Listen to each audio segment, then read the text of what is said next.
What is up, everybody? It is Kobaz back again with another video. This time we are doing a 29 Atal'Dazar, and this was just this last week. So the affixes were tyrannical, we had bolstering, and then also afflicted. And since it is a tyrannical key, we like to go straight into Rezan so that we can get our heroism on cooldown as quickly as possible.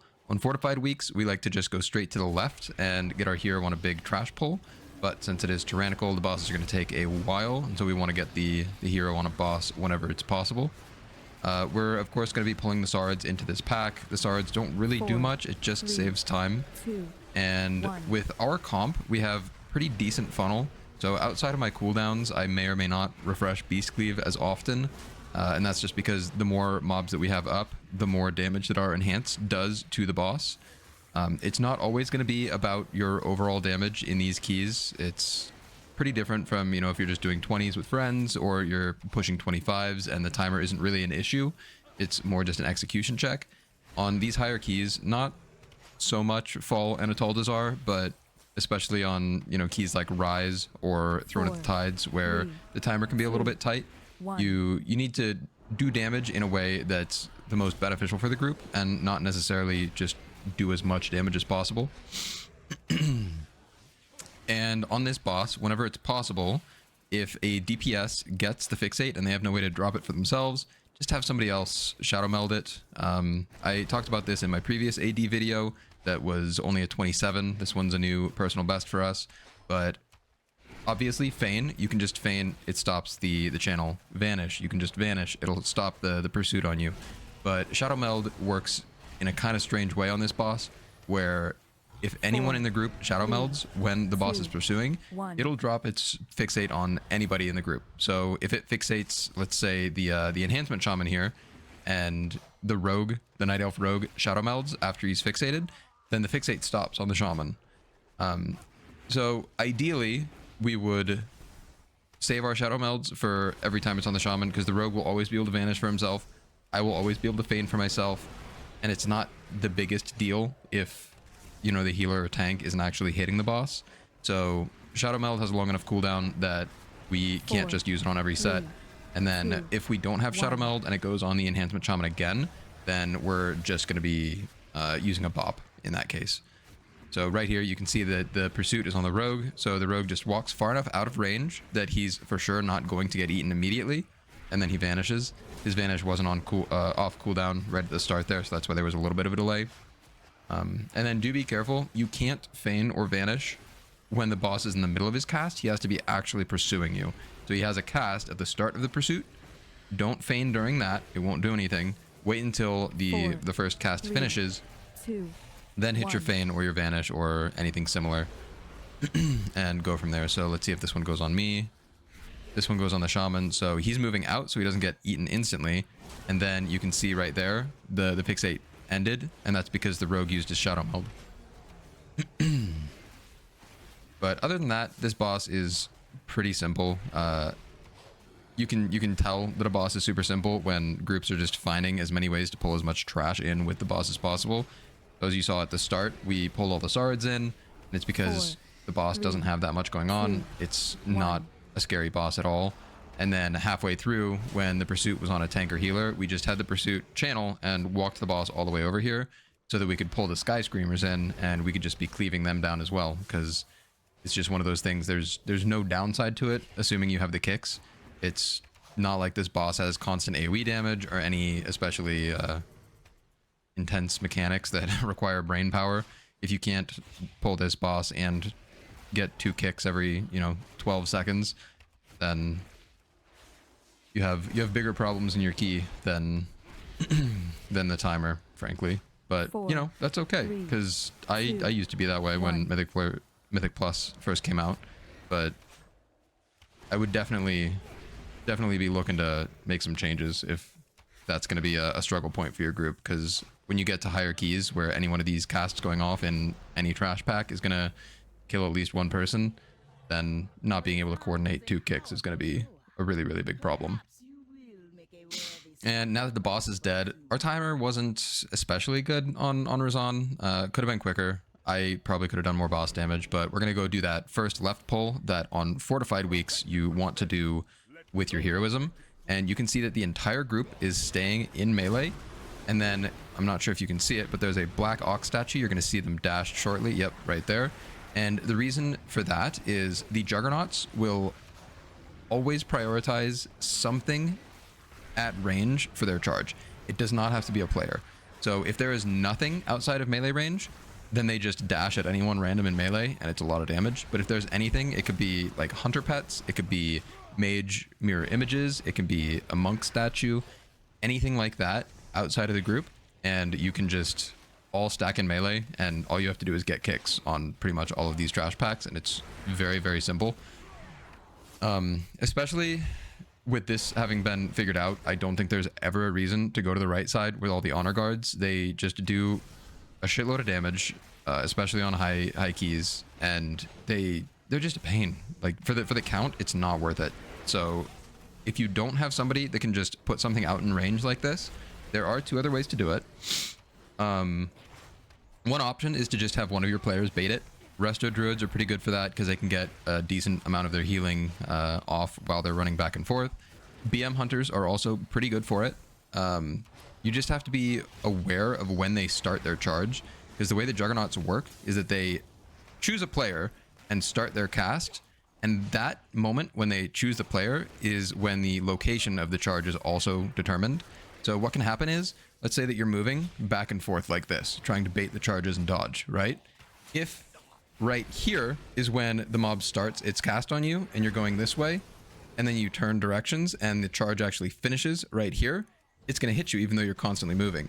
So what you need to be doing is when you're moving, you need to see like, okay, one charge starts here, another charge starts here. I'm going to keep moving until both of those charges go off, and then you can change directions, if that makes sense. And then another way to do this, which is even simpler, it doesn't really work on higher keys if you don't have like a Blood Decay or a Vengeance Demon Hunter tank that can completely keep themselves alive on high fortified. But what you can actually do is you can have your healer just stand behind a pillar, LOS, and as long as you get kicks and the tank doesn't need any external healing, the healer literally just sits there behind the pillar for the entirety of the pull, and they just won't charge because they'll see that there is a player at range and they want to charge that player at range, but that player is LOS, so the cast just never goes off for all the juggernauts.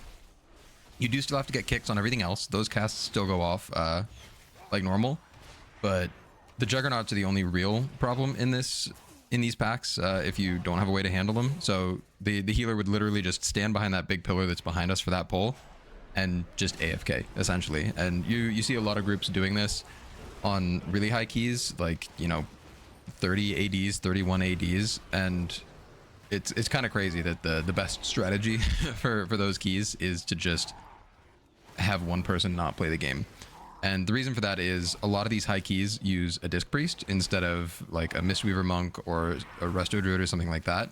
Resto Druid is really good, like I said, at baiting those, but if you do get hit on like a 30 key, you're just dead. So if you mess up on one of those charges, if you're pulling, you know, 2 or 3 Juggernauts, even once for probably the, what, 12 to 20 charges that go off in a pack, if you mess up once, you're dead, and then your group is going to die. So the best way to do it, if you don't have like a Mistweaver to just put their statue out there and handle things, if you have like a Disc Priest that does not bait well and would absolutely die if they get hit, you just have them LOS. But again, that is only going to work if your tank can survive on their own. So realistically, if you have a Blood Decay or a Vengeance Demon Hunter tank, they do absurd self-healing. They pretty much just don't need a healer. But those are the two ways that you can handle all these Juggernauts. And right here, we sap this Augur, and the reason we do that is because we want to pull this entire area by the boss here, and when you sap it, you don't get in combat with it. So when that sap finishes, if it's done correctly, then the mob is not going to aggro to us because it was sapped when we walked by. It has no idea that we're there, essentially. It does not work like that if you paralyze it or you trap it. If you use one of those CCs, the mob will still aggro to you while it's in CC, and then when the CC ends, it'll come over. And I think what might have happened here, if I remember correctly, is we probably paralyzed first, and then people walked by, and then the sap was a little late after it had already gotten aggroed, which doesn't actually make sense because it can't be in combat. So it would have been like the sap happens at the same global, because this mob ends up coming in when the CC finishes, if I'm remembering correctly. It could have been a different run.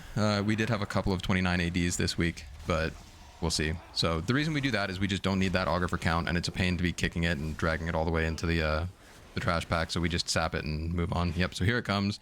I see it coming. I set my focus so I can kick it, and then it comes in.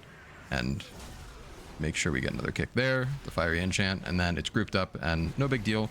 The only issue here is that it is bolstering, and it is coming in at the end of the pack, and we do want to pull the boss.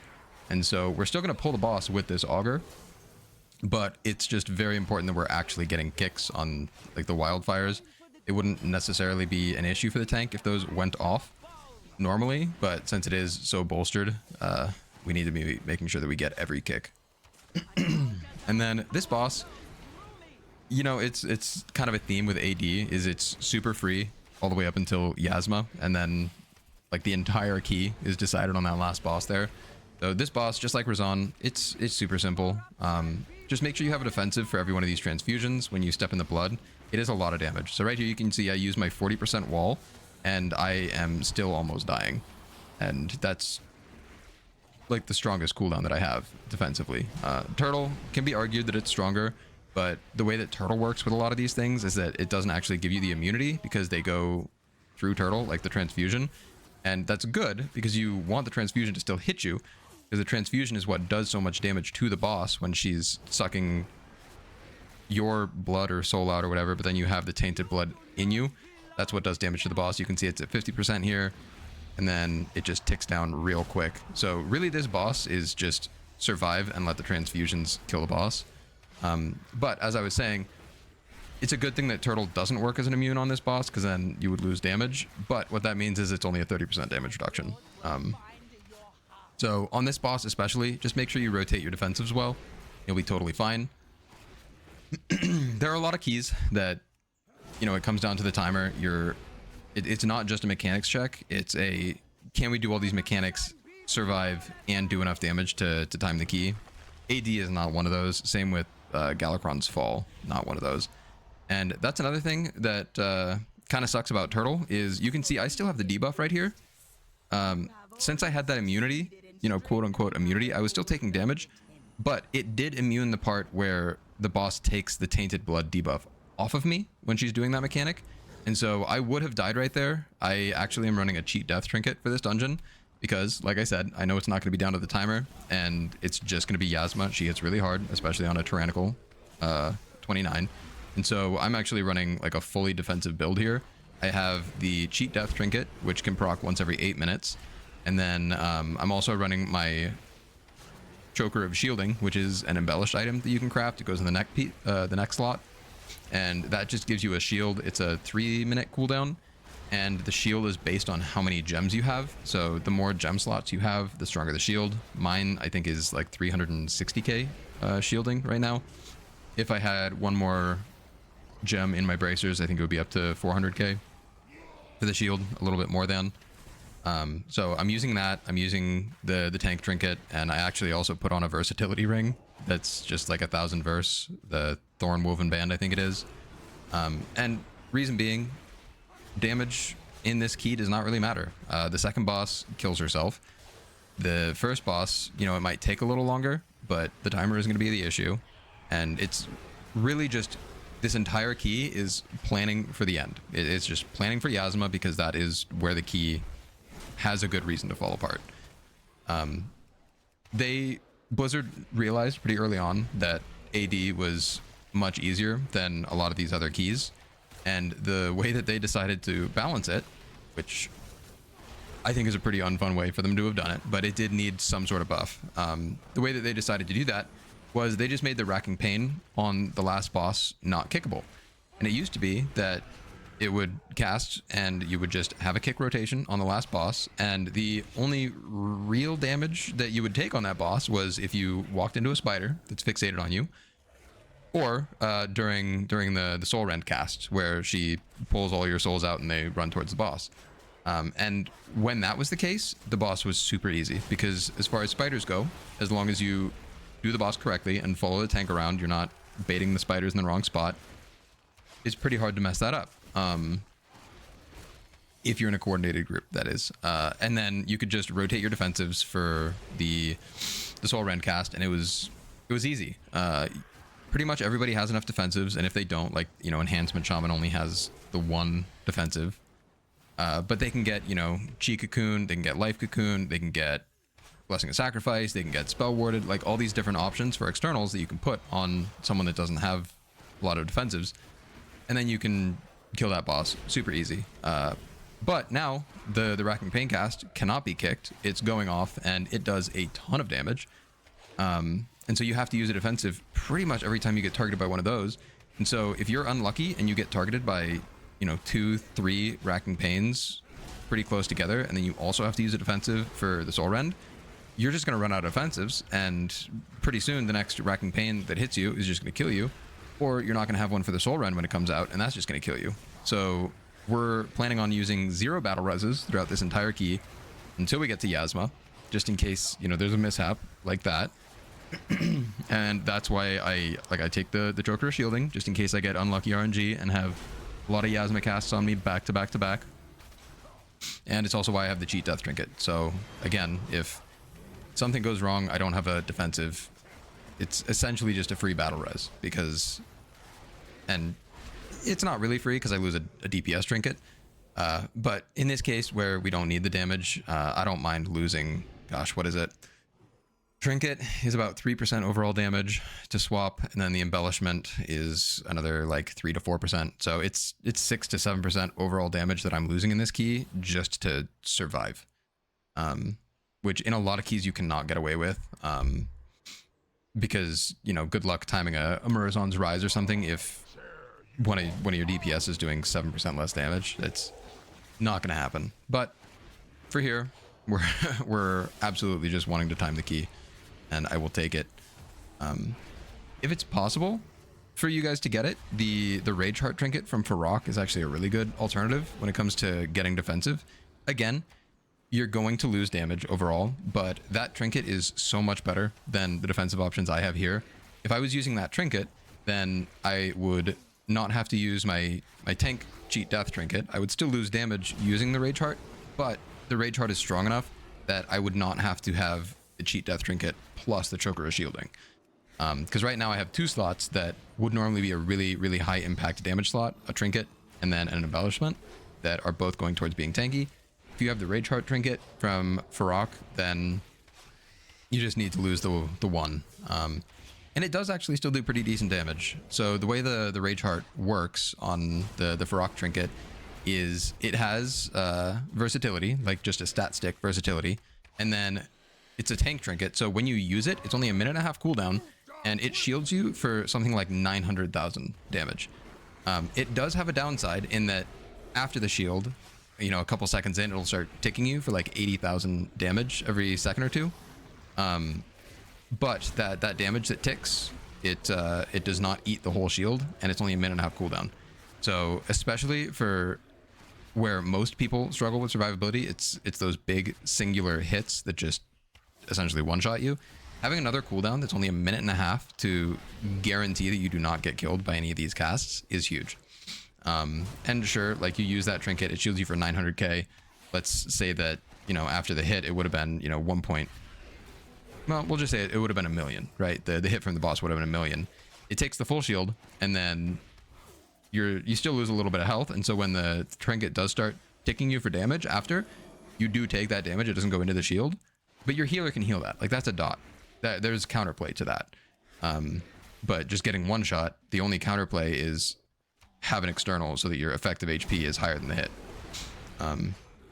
So as far as defensive options, if you find yourself struggling to survive in these keys while still rotating your defensives perfectly, Rage Heart is best. And then if you need to, like, you can't get a Rage Heart because it is a tank trinket, so unless you're running with your guild, it's going to be hard to get. You can also just get the choker embellishment, the shielding necklace, or you can, well, no, the cheat death trinket that I'm using is also gifted from a tank, because that does not drop in our loot pool. But ideally, for any of these, your first solution should just be rotate your defensives as well as possible. And for most keys, until you get up into the 28 range, that's all you need to do. It's just an issue of playing a little bit better, not necessarily like playing as well as you can in that aspect when it comes to defensives, and then still dying. Because you don't want to lose damage when you don't have to, but there are certain cases where you just have to lose damage. A good example of that is a high tyrannical dark heart thicket. Both Rezan and Oakheart have AoEs that will happen frequently. For Oakheart, it's the stomp, and for Rezan, it's the roar right after winds. And those happen frequently enough that if the ability is going to one-shot you without a defensive up, and you don't have a ton of externals in your group, like a prot pally and a Mistweaver monk, then you're just gonna die. And that's the reason that a lot of hunters aren't that high ranked right now, frankly, is because they like you hit a ceiling where you're doing as much as you can personally, and if you're pugging and you can't coordinate these externals super well, you're just a drain on your group essentially. So right now, I'm just shy of 3600. I think I'm like 8 points shy of 3600 IO, and I'm rank 14 for hunters worldwide.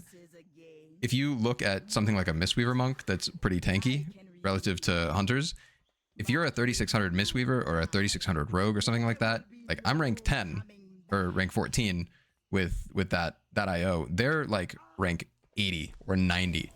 It's kind of crazy the disparity that a lot of these classes have when it comes to defensives. And I think that's something that it's not talked about enough, frankly.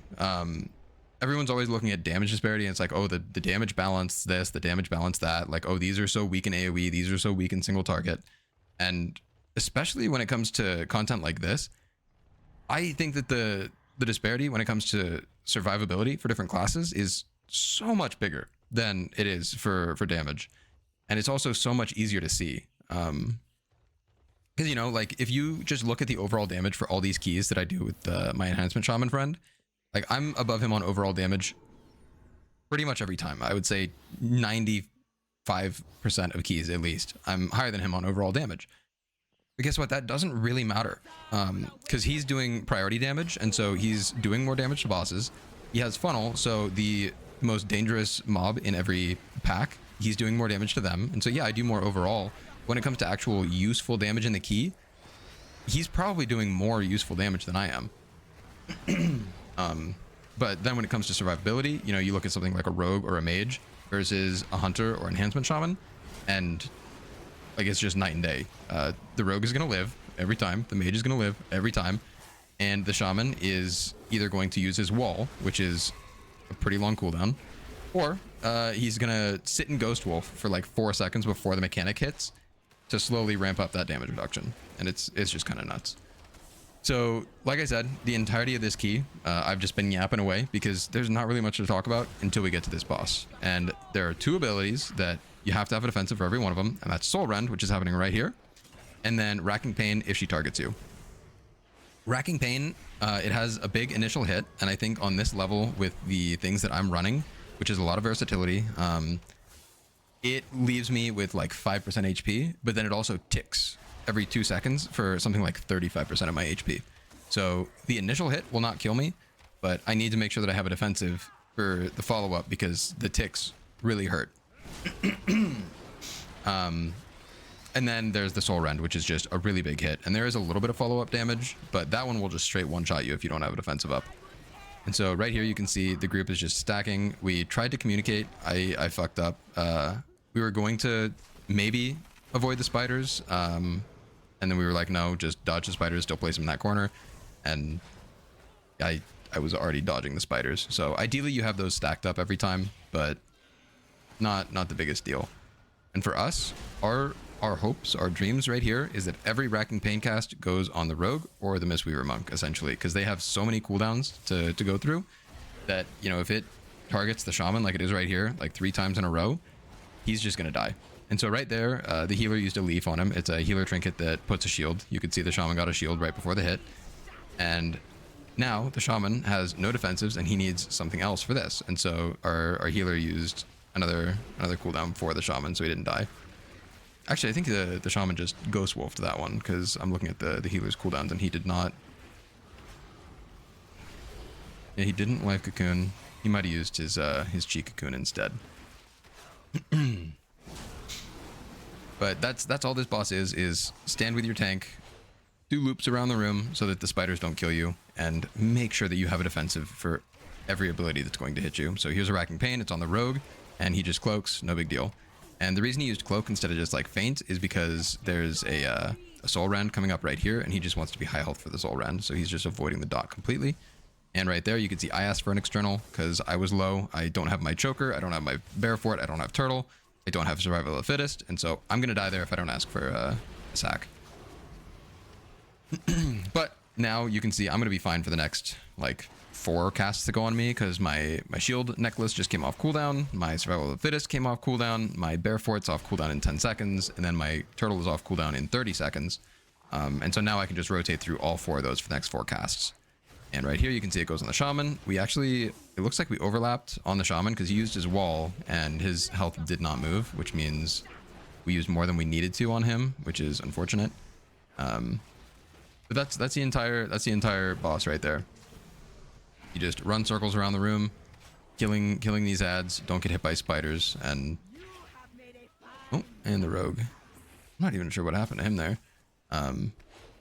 Yeah, it's super simple, but it's still hard, if that makes sense. Like the concept, super easy to execute. It's just on these higher and higher keys, it's kind of just RNG depending on your group. Like who are these abilities going to go on? Is it someone that can't die? Does it go on the warlock over and over again and we're fine? Or does it target our shaman and we're screwed? And you can see right here I use my bear fort, because again it's gonna one-shot me. If I don't have a cooldown for every single one of these abilities that's going out, I'm gonna die. And then the rogue, like he's an outlaw rogue, so he has a lot of cooldown reduction on his abilities. So he can feint any one of these things that go on him. He can cloak a lot of them, and then evasion also has a really low cooldown, and that has a DR attached to it. So unless he gets really, really unlucky and gets targeted by things back to back to back to back to back to back, then he's fine. You can see right here, I actually would have died right there if I was not using my tank trinket. I had no cooldowns left except for turtle, and turtle is not really useful on a dot, and I know that I want to use turtle on this, and so I was just hoping my healer could heal me through the Racking Pain dot, and he could not because I didn't have a defensive on myself. And my cheat death trinket procced. That's what happened when my character went a little golden, and you can see I got that debuff that looks like a scale. And it turns out I did not need to run that cheat death trinket because we do have 1 battle res left, but if we had just gotten unlucky and, you know, 2 more of these casts on this boss went on the shaman instead of like the rogue or the mistweaver, then we would have needed that, and we probably would have depleted the key. So yeah, my overall damage when we look at the end here is going to be kind of bad, but we timed the key, and that's what matters, especially when you're getting to the very top end here and you're, you know, trying to push for 3600, hopefully 3700 by the end of the season. 3700 by the end of the season, right? You need to do every little thing to just time the key. You can't look at damage every time, and so you can see right there Atal. Usually I would be a good bit ahead of them on overall, and it's because they do a little bit more damage to prio targets.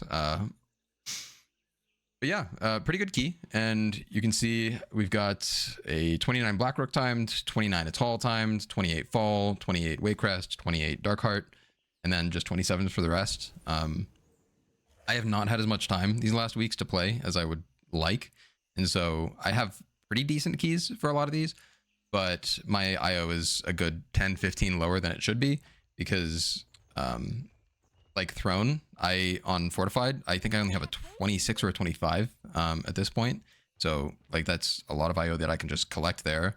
Everbloom, I only have a 25 Tyrannical, because on Tyrannical weeks we just haven't rolled Everbloom, and with the number of keys I've been able to play, I haven't been able to just farm to finally get that key that I need. So like if I do my homework keys, like my maintenance keys, you know, just to get the lower ones up to what should be my floor for my key levels, then I'll be, I think 3605 was the math on that. But we're getting there, and if I do those homework keys, I think I'll be rank 10 worldwide for hunters at the moment. So we're getting up there. We're doing our best, but it's a rough scene for hunters. They they made a lot of passes on our survivability. We're in a much better place than we have been previously. But it's still rough. We're, I think, what they call a toddler spec, which is just someone that needs to be watched over in the key constantly, because we just don't survive as well as a lot of the other meta classes like mages, warlocks, demon hunters, aug evokers, all these things that you obviously they still have to play well. They still have to use their defensives. They just have so many more options. They can take care of themselves. They're not a toddler, but hunters and especially enhancement shaman and Ellie shaman, super toddlers. Shamans especially, they're by far the squishiest thing in the game right now, and it's really holding them back as far as how far they could go in Mythic Plus, because there comes a point where everyone in the group needs to use their things for themselves more than for others. So if we were doing, you know, a plus 30 or a plus 31, we wouldn't necessarily be able to use every sack and every cheek cocoon and every life cocoon on one of the toddler specs. So our comp is not great, but we're playing with friends and we're having fun. So and that's really what matters, right? No, it's all IO. IO's all that matters. But I hope you guys enjoyed the video. We're trying to push for top 10 in the world in these coming weeks. And then, you know, once we achieve that, we're just gonna aim for higher and higher and higher. We're not gonna get rank 1 because Banchers is insane, and we're just never gonna be able to catch him. But we're still gonna go as high as we can. And until next time, I appreciate you guys watching, and I'll see you in the next video.